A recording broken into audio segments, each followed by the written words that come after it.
Voy a hacer un poco de historia, ¿verdad? En cuanto a la vigilancia que iniciamos allá por el año 1996 aproximadamente, se fue fortaleciendo en 1998 y iniciamos a través del Ministerio de Salud Pública, ¿verdad? En el Laboratorio Central de Salud Pública, una vigilancia de patógenos que tienen que ver en infecciones en hospitales por sobre todo, ¿verdad? Entonces seleccionamos un grupo, entre ellos algunas enterobacterias, ¿verdad? Escherichia coli, Klebsiella y otras bacterias también que tenemos en circulación, ¿verdad? Posteriormente se fue extendiendo a otros gérmenes también y hoy día tenemos un panorama claro pero poco alentador, ¿verdad? De lo que es la evolución de esta resistencia en estos microorganismos. Entonces, de lo que era inicialmente, en algunos casos que puedo mencionar después, ¿verdad? Una resistencia a ciertos antimicrobianos de 0%, ¿verdad? Hoy estamos teniendo en algunos 40% de resistencia y en otros incluso hasta 80 o 90% de resistencia a los antimicrobianos de uso rutinario, por llamar de alguna forma. Hay varias acciones ya que se vienen realizando desde aquel entonces. En primer lugar, teníamos que tener, ¿verdad? La situación, saber qué es lo que estaba pasando a nivel nacional y por eso se conformó esta red nacional de vigilancia y resistencia a los antimicrobianos que tienen sus componentes en diferentes partes del país.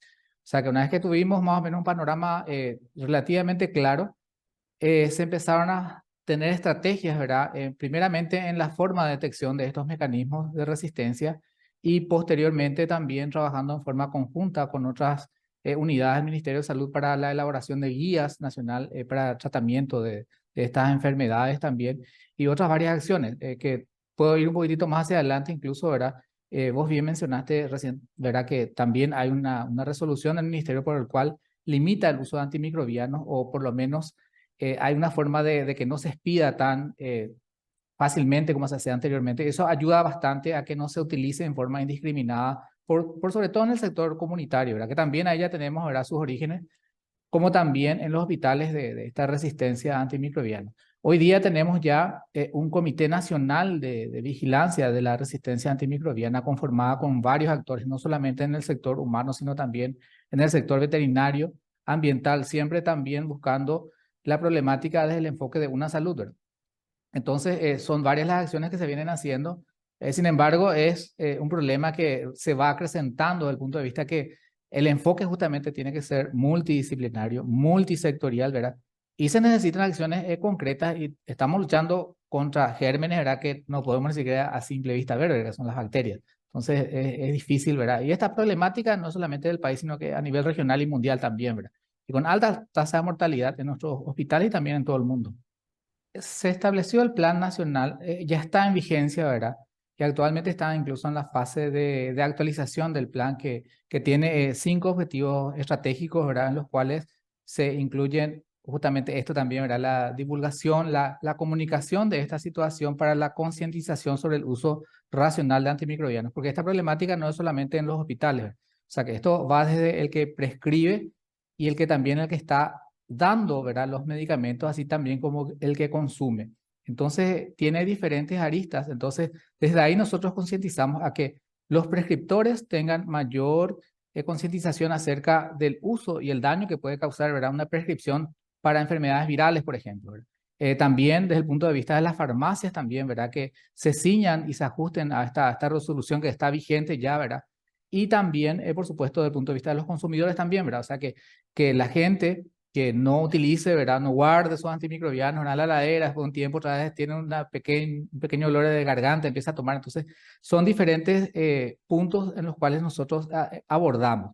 Eso sería un sector, ¿verdad? Otro sector también que enfoca este plan nacional es acerca de la, de la existencia de instancias o comités, ¿verdad? De control de infecciones dentro de los hospitales, que es obligatorio para todos los hospitales también. Hay una resolución y también desde ahí tratar de contener en el uso racional de estos microbianos. Y por otro lado también en el sector veterinario, o sea que la problemática no solamente, como te había mencionado, tenemos a nivel humano, por llamarlo de alguna forma, sino también desde el punto de vista veterinario, que también estamos trabajando con esos sectores, con Senaxa, por ejemplo, para que este uso sea cada vez más cuando sea necesario, no en forma indiscriminada, como anteriormente o hace 20 años atrás, por ejemplo, era, ¿verdad? Hoy ya tenemos más algunas regulaciones y la gente entiende un poco más, ¿verdad? Que no precisamente porque uno tiene algún dolor, alguna infección probable, ¿verdad? Que en la mayoría de los casos, sobre todo en las respiratorias, son de origen viral, tenga que consumir antimicrobianos, ¿verdad? Porque eso afecta directamente toda la microbiota, ¿verdad? Del ser humano, del intestino y de otras zonas y hace de que se seleccionen cepas multiresistentes y tengamos gérmenes, ¿verdad? No solamente en los hospitales, sino también en el ambiente incluso, ¿verdad? Y también en nuestras casas, ¿verdad? El enfoque del cual yo te estoy hablando es específicamente más hacia bacterias, ¿verdad? Porque en algunos casos también existen otros microorganismos como parásitos mismos, ¿verdad? O virus, ¿verdad? Los cuales también antirretrovirales o antivirales, ¿verdad? En los cuales también se está observando ya cierta resistencia. Yo puntualmente en nuestra área de expertise en la que estamos trabajando, que es un grupo bastante nutrido de gente que en diferentes sectores estamos enfocados en la vigilancia y respuesta también, ¿verdad? Obviamente a la resistencia de bacterias hacia los diferentes antibióticos, ¿verdad? Y en todos los sectores que abarquen, ¿verdad? Esas áreas y seleccionamos principalmente 5 a 6 bacterias que son las que estamos ya hace un tiempo vigilando, ¿verdad? Y viendo cómo se va desenvolviendo esta resistencia en diferentes niveles. Sí, sí. Justamente en el 2017, hace un tiempo atrás, la Organización Mundial de la Salud había hecho una clasificación de estas bacterias, ¿verdad? Teniendo el grupo 1, 2 y 3, ¿verdad? Las del grupo 1 son las más críticas, y entre ellas se encuentran enterobacteriales, por ejemplo, Escherichia coli, que seguro que muchos conocemos, ¿verdad? Escuchamos por ahí. También está Klebsiella pneumoniae, también tenemos Enterobacter cloacae, tenemos también otros bacilos gram negativos que son habituales en los hospitales, como por ejemplo Pseudomonas aeruginosa, especies de Acinetobacter, por ejemplo el Baumannii, y otros gérmenes que, por ejemplo, también presentan resistencia y aumentan la problemática de todo esto, ¿verdad? Entre ellos está Staphylococcus aureus, por ejemplo, Streptococcus pneumoniae. Hay una lista bastante interesante, por decir de alguna forma, ¿verdad? De bacterias que habitualmente escuchamos y que hoy día no son aquellas que presentaban un nivel de resistencia diferente. Actualmente tenemos resistencias muy elevadas, incluso le llamamos también incluso superbacterias. ¿Por qué? Porque estos mecanismos que adquirieron ya, ¿verdad? Porque están ya teniendo estos mecanismos, ¿verdad? Hacen de que sean prácticamente intratables. O sea, que a todas las familias de antibióticos son resistentes, ya sea beta-lactámicos, ya sea a quinolona, a aminoglucósidos. Entonces, eso es una problemática bastante importante. Fíjate que hay estudios incluso que ya desde el 2015 están prediciendo de que si no se aborda este problema, para el 2050 probablemente tengamos la mayor causa de muerte en la población mundial va a ser las infecciones producidas por estas superbacterias, por encima incluso de las enfermedades que nosotros conocemos. Voy a ir un poco más atrás, ¿verdad? De hace unos 20 años atrás, incluso un poco menos, ¿verdad? En el que el ciudadano común podía ir a la farmacia, por ejemplo, y comentarle al farmacéutico, ¿verdad? Que tenía algún dolor, alguna probable infección, entonces el farmacéutico nomás ya le decía toma tal o cual antibiótico, ¿verdad?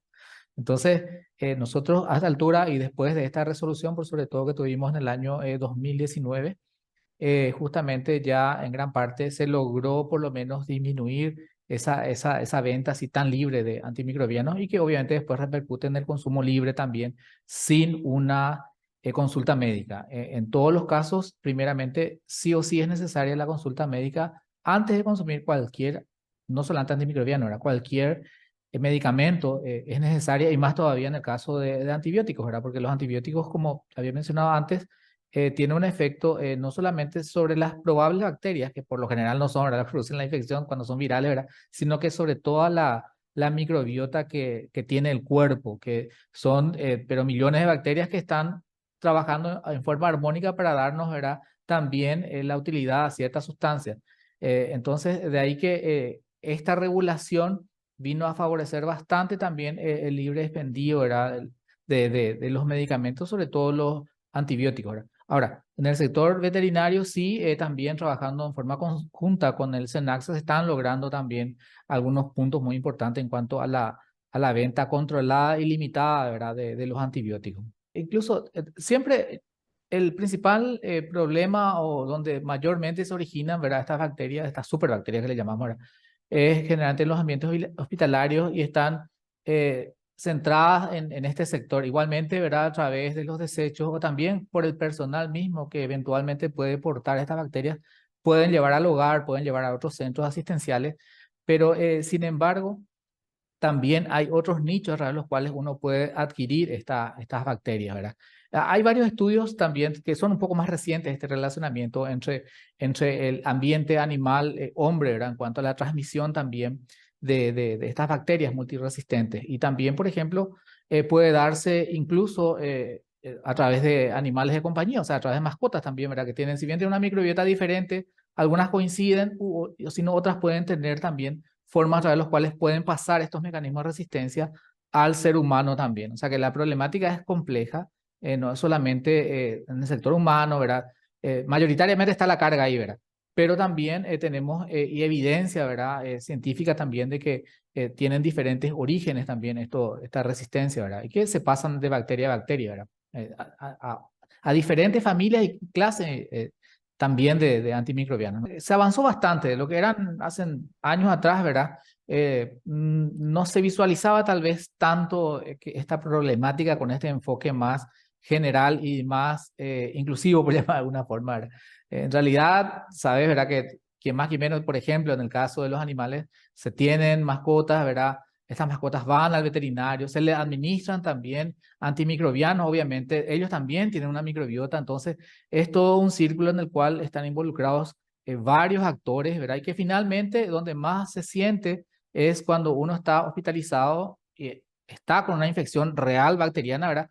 Por uno de estos gérmenes, entonces prácticamente son intratables, ¿verdad? Porque ya prácticamente no quedan antimicrobianos en muchos de los casos, ¿verdad? Con los cuales se puedan tratar, ¿verdad? Y principalmente es la consulta, ¿verdad? Ante cualquier cuadro infeccioso, porque el tratamiento, ¿verdad? Debe ser supervisado, iniciado y supervisado, ¿verdad? Por un personal especializado, ¿verdad? Entonces, la ingesta, ¿verdad? Sin una previa consulta médica no es recomendable, eso por un lado, ¿verdad? Por otro lado, también, desde el punto de vista de los hospitales, ya, ¿verdad? Los hospitales deben contar con un comité de control de infecciones y como así también de guías de uso de antimicrobianos, en qué situaciones usar e ir utilizando diferentes familias antimicrobianos de acuerdo al tipo de infección que están observándose.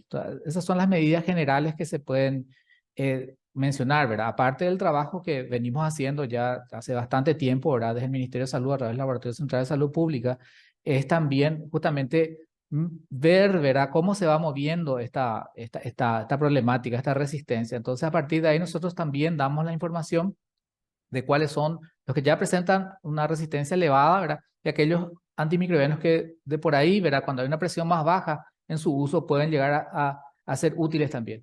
No todos los antimicrobianos, los antibióticos ya no sirven, o sea que eso hay que tener en cuenta, ¿verdad? Estamos hablando de gérmenes multiresistentes que tienen una distribución en forma no tal vez general, sino que están delimitadas ciertas áreas, pero que se están expandiendo a diferentes niveles. Entonces, eso hay que tener en cuenta. Y por sobre todo también recurrir, como había mencionado y enfatizar, ¿verdad?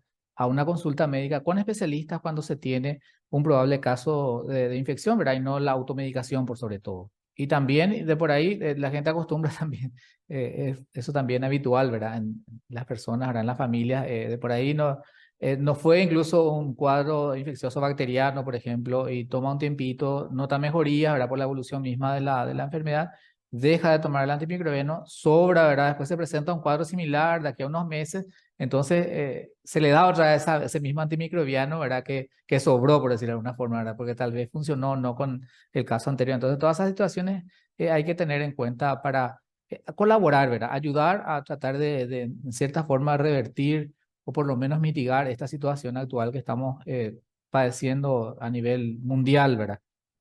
Nosotros le llamamos a esto una epidemia silente, ¿verdad? Porque no es tan impactante o rimbombante como los casos de virus, ¿verdad? O de las infecciones por virales en las que sí vemos el SARS-CoV-2, que hay una alta tasa de infección, de muerte, ¿verdad?